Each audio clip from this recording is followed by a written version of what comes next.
A pleasure to meet all at last, and welcome back once again to HJN Season 4.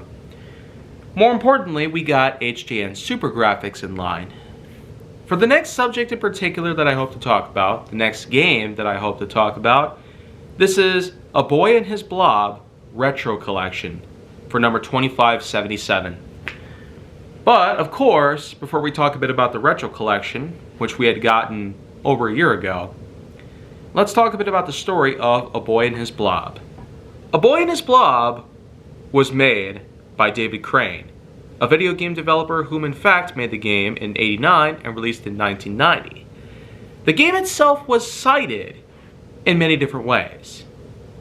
It was in fact a Parents' Choice Award for various different things that it taught kids over the years, including puzzle solving as well as some life lessons. It was in fact well known for its usage of jelly beans, and not to mention, A Boy and His Blob kind of harkens back to when there was A Boy and His Alien, or even A Boy and His Robot. A Boy and His Dog? A Boy and His Dinosaur?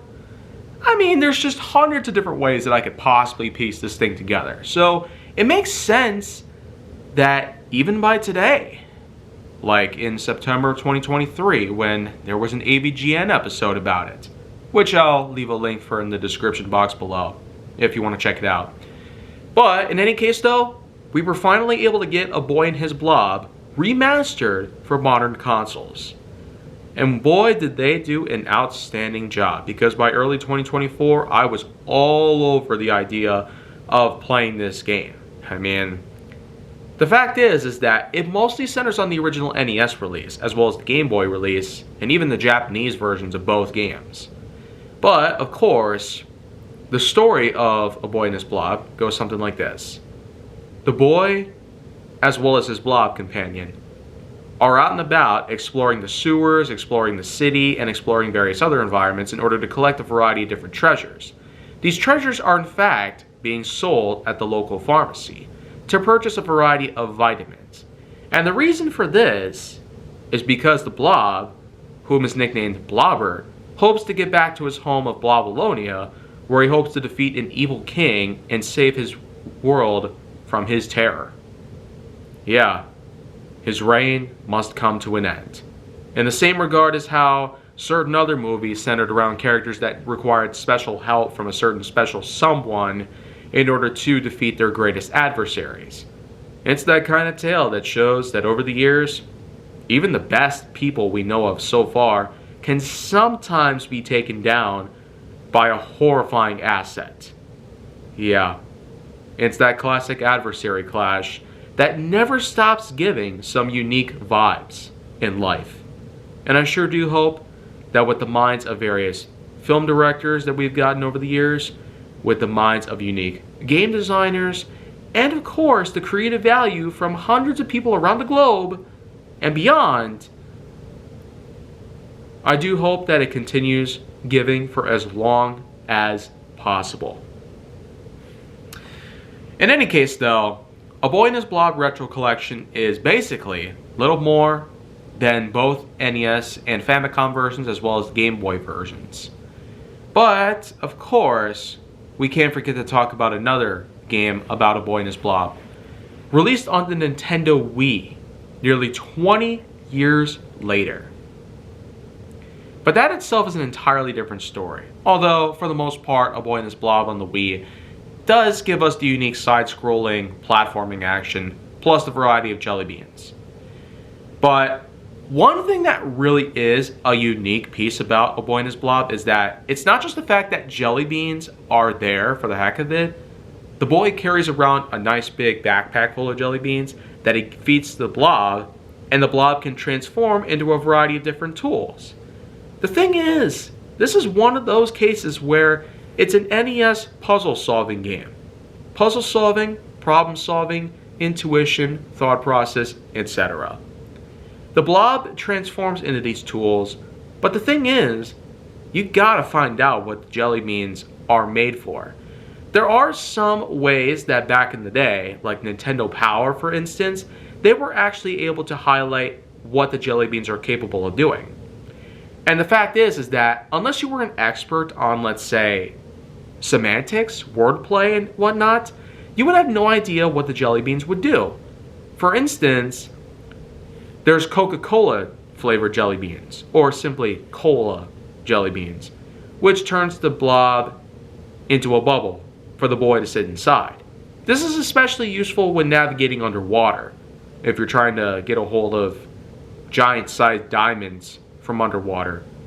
There's the tangerine bean, which turns the blob into a trampoline.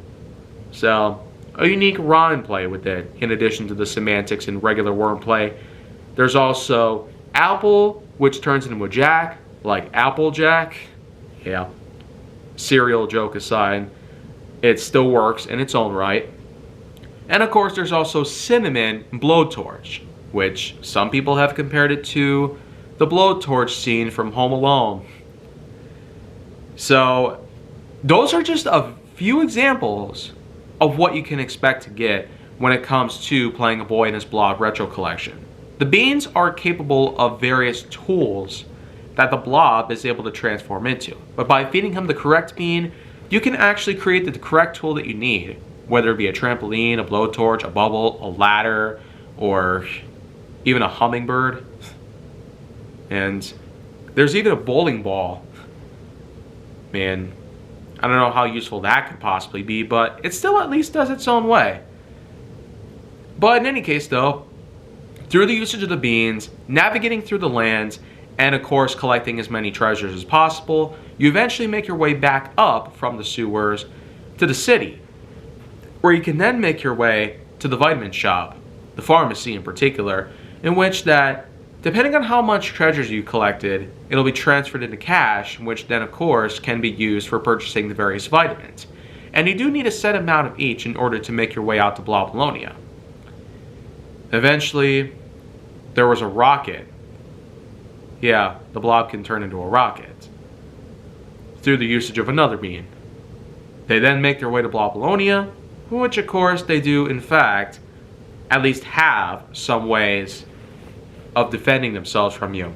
After all, Blobolonia is ruled by a new king, and this king is wanting Blobbert so bad, he basically just sends all of his minions out there to grab him. Maybe not in the best way possible, but that's probably one thing about the game itself. It in fact doesn't have that many enemies, and the ones that do appear in the game aren't really out to kill you, quite literally.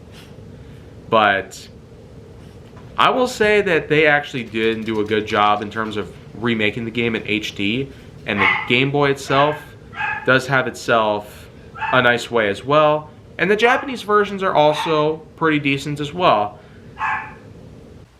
So in terms of my overall rankings, across the fact that there were 2 American games and 2 Japanese games compiled into one, I will say that the simplicity of it, for the price tag that they charge us for in the PlayStation Store, it probably isn't entirely worth all the effort. I mean, if you're like me, having multiple jobs, multiple lines of work, multiple lines of making money, I sure have more than indeed found the time and money to make such a purchase like this. But I will say that it probably could have included the Wii game with it as well. And that would have also helped to justify the price if they even threw in some extras, similar to how they have done with other compilation packs relating to old video games, like the Atari 50th Anniversary Collection, for instance. That actually would be pretty impressive. I mean, if a Boy and His Blob retro collection followed along in the success of the 50th Anniversary Collection by Atari, and had all these crazy timelines and stories and interview clips and other such media included in the game itself. All that would be great, but for what we got at least, I'm probably only going to give it a 6.5 out of 10.1. I guess the other 3.5 or 3.6, depending on how you look at it, could go to other things out there.